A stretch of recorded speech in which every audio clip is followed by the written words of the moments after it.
Endi bir ishga gap qilaylik, hurmatli vatandoshlik siyerlerimiz aşı.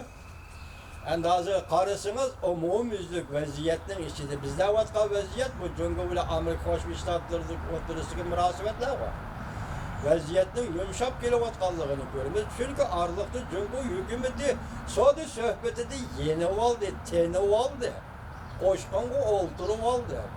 Shuningdek vaziyat biroz jiddiylashdi. Amerikadagi siyosat yoki munosabatlik siyosatlarning toni maqomi ko'tarilishga boshladi. Jungoga nisbatan aytganda. Hozir Jungo darhol indakka kelgandek turamdi nima? Bu bir savol sizga muqimlashtirib bo'lmaydi. Jungo qanday qilib indakka keldi, ya qanday qilib yumshab qoldi? Qarang. Tungilik siyadi so'zladik. Sariq daryo bo'yidagi tatliq muhabbat. Ekranga chiqdi Jungoda. Öyle Şangalliyan kahraman oğul kızlar tushib qoldi ekrandan. Muhabbat filmi ekranga chiqdi. Buning o'zi yumshab qolganlikdan Jungo hukumatining dunyoga bo'lib g'arb dunyosi berayotgan beshorati. Buning ustiga yana nima dedi? Besh mo'ljallik partiya to'xtat.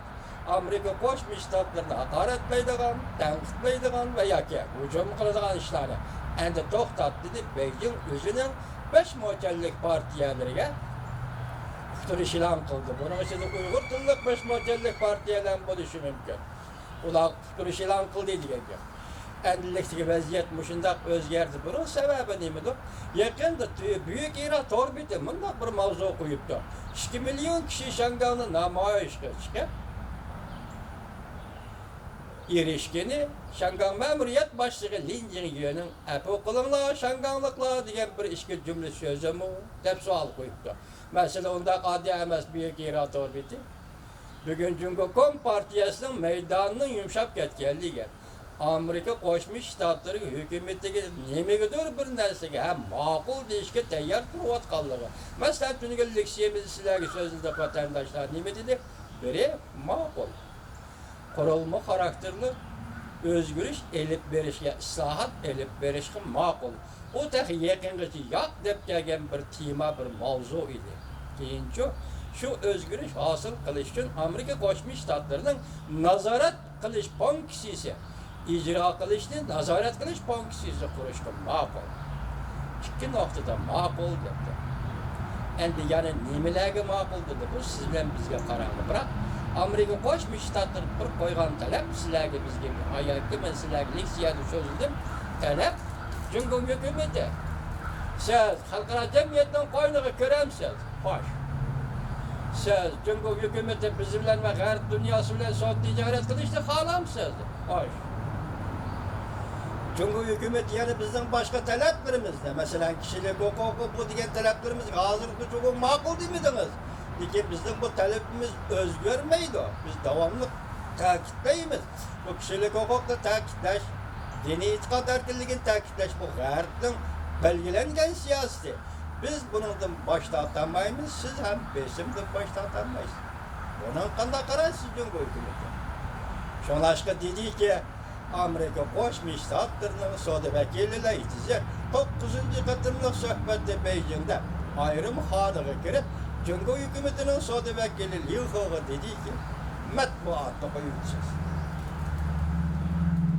İnternetda torbatlarni qo'yib o'tasiz. Agar bu qo'yib o'tish bo'lmaydigan bo'lsa, biz ta'kidlayotgan bozor egiligi va erkin savdo degan so'zlarning hech qaysi oqmaydi. Sizga oqmaydi ham, sizda oqmaganlik uchun bizga oqmaydi. Chunki biz sizlar savdo qilishyapmiz. Ondan keyin Jungo hukumatining mush maydonning o'zgarib ketishining ikkinchi sababi nima bo'ldi? Eng asosli sabab bugun Buyuk Iroq torbiti degandek apaqul ishlarni oxirlashdi emas. Shanganda ko'tarilgan namoyish 1 million kishilik, 2 million kishilik namoyish Jungo partiyasining maydoniga o'zgarish olib keldi. Jungo partiyasi Amerika bilan qarshilashadigan qattiq maydonni o'zgartirishga majbur bo'ldi. Shuning bilan bu qatim men shunday hukm qilyapman vatandosh. Shunlashqa bu qatim Jungo hukumati yumshidi, Amerika Qo'shma Shtatlari bilan suhbatga keladigan, ishtalga keladigan bo'ldi. Masalan, Shangandagi namoyish masalasi bu bir nöre. Bu bir ish deyli. Biroq Jungo hukumatining ansirgini qo'rqayotgani Amerika Qo'shma Shtatlari 1997-yili 20-asrning Shangang qaytib kelganda oz o'tmayli 92-yilga kelganda 92-yilga kelganda Shangang siyosat qonuni ma'qullaganligi va Shangangga shu kundan boshlab mustaqil tamoyilni bajarayni degan huquqni yoki imtiyozni berganligi Jungolarning eslatib turibdi. Vaqtim Nancy Pelosi xonim eg'izga oldi bu masala.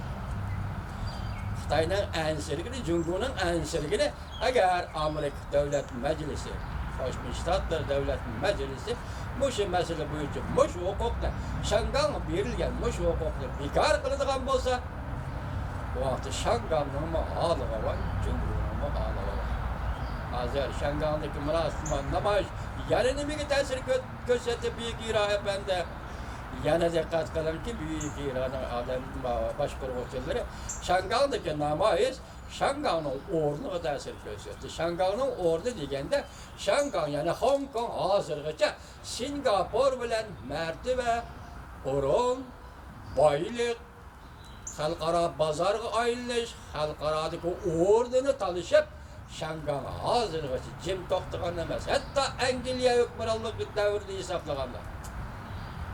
Bu qatim Shangangda ko'tarilgan namoyish Shangangdagi mutlaq ko'p qism demasimi, pul topgan boylar kapitalist va dollarni.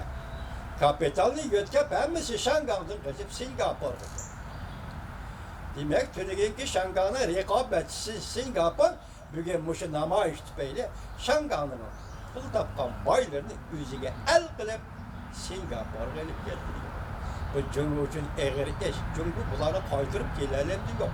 Buning uchun qanday xizmat ishlash kerak bu tasga.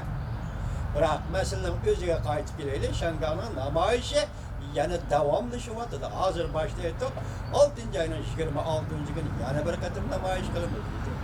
Cho'ng ko'lamlik namoyish qilamiz dedi. Buning natijasi qanday bo'ldi? Shu vaqt kelganda ko'ramiz, hurmatli vatandosh. Biroq masalaning o'ziga kelsak, 6-oyning 16-kuni Amerika Qo'shma Shtatlarining davlat ishlar kotibi Mike Pompeo Shangang masalasi Osakada suhbatda o'tirib qo'yildi dedi. Uyg'urlarning masalasini suhbat o'tirib qo'yilama hurmatli vatandosh. Men shunda gumon qildim. Shunda his qildim. Nima dedigan vaqtda 21-kuni ham Amerika Qo'shma Shtatlarining davlat mahkamasi e'lon qilgan xalqaro yillik doklati Uyg'ur masalasining o'tirib qo'yilishi ham shu kun o'xshashli bir kun davlat ishlar kotibi Mike Pompeo'ning 1919-yili Fransiyaning Paris shahrida qurilgan xalqaro emgakchilar tashkilotining qurilganligining 100 yilligini xotirlash munosabati bilan so'zlagan so'zida hozir Xinjiangda, ya'ni mustamlika Uyg'uristonda jazo lageriga yig'ib olingan Uyg'urlar majburiy emgakka selinyapti deb e'tiroz qildi. Demak, 21-kuni shu ikki masala o'tirg'i chiqdi deganda, bu dal albatta Osakada kechiladigan yig'inning g'orbisi deyish bo'ldi. Ikkinchisi, Jungo hukumat yana qo'shimcha ansirganda masalan qaraylik. Hozir biz mundaq bir masalani selektiraylik. Bugun Jungo hukumatini biz yumshab ketdik dedi. Masalan, alayli ekranga chiqdi. Tatliq muhabbat ekranga chiqdi. Buni mishada qo'yib turaylik. Va Xi Jinping mushu bir oy ishiga yetmagan vaqt ichida qatirab bir kuni Moskvada, bir kuni Qirg'izistonda, Tojikistonda, bir kuni Hamani bilan qo'l ilishib ko'rishgan. Bir kuni yerda qaytib kelib Chaushanga kelib Kim Jong Un bilan ko'rishgan. Mushu ko'rishish Kim Jong Un bilan 5-qatim ko'rishish bo'lib hisoblanadi. Dal shu kunlarda yana xalqaro jamiyatda Zo'ravonlar tashkilotida qarilib kelayotgan Taliban deganning vakilini Beijingga taklif qildi. Hozir to'g'ri batdir nima deydi desangiz, Osakada o'tkazilgan suhbatga dastlak deb deydi. Bu ziddiyatlik bo'lib qoldi. Masalan, Amerikaga yo'l qo'ydi dedik biz boshdan. Nima paketlarimiz shu bo'ldiki, tatliq muhabbat ekranga chiqdi. Bu albatta Amerikaga yo'l qo'yganlik bo'lib hisoblanadi. Ikkinchidan, Jungo shundoq yo'l qo'yganligi uchun ma'mur prezident Mike Pence'ning Jungoda dafsanda qilingan kishilik huquq to'g'risidagi nutqni so'zlashga chiqdi. Bu Amerika hukumatining Jungoga yo'l qo'yganligi bo'lib hisoblanadi. Del bu şundak vakti bu görüşler.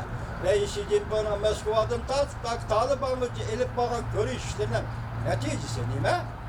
Yol koyğanla qarası. Bu yak Amerika bilen Osaka'da söhbette. Karşılışı kallı qarası. Me ayrıyanmı dem hürmetli vatandaş? Şuna bugün silah koyduğun sualım, bu kadın Musaka'da Uygur meselesi Şengan Katar'da oturup koyuluşu mümkün mü? İkincisi, hazırlıktayla yol koygun arası mı veya ki Amerika bilen Osaka'da söhbette elişi de kallı qarası mı? Bana bu sualı silah koydu vatandaşlar. Bunun terakkiyatını siz hem, biz hem muradın ki vakala yani halkara vaziyet ki münasebetli kalda görüp durumuz hürmetli vatandaş.